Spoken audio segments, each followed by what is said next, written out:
এই লক্ষণগুলি থাকলে বুঝবেন আপনি মানসিক রোগে আক্রান্ত। হীনমন্যতায় ভোগা, সবসময় নিজেকে অন্যদের থেকে আলাদা রাখা, হঠাৎ হঠাৎ উত্তেজিত হয়ে পড়া, একটানা 2 সপ্তাহ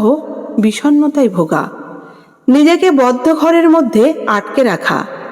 নিজে নিজে কথা বলা, নিজের ক্ষতি করার প্রবণতা, হঠাৎ করে নিজে নিজে হাসা ও কাঁদা, প্রতিদিনের দৈনন্দিন কাজকর্ম করতে অনীহা প্রকাশ করা, খাবারের অরুচি হওয়া অথবা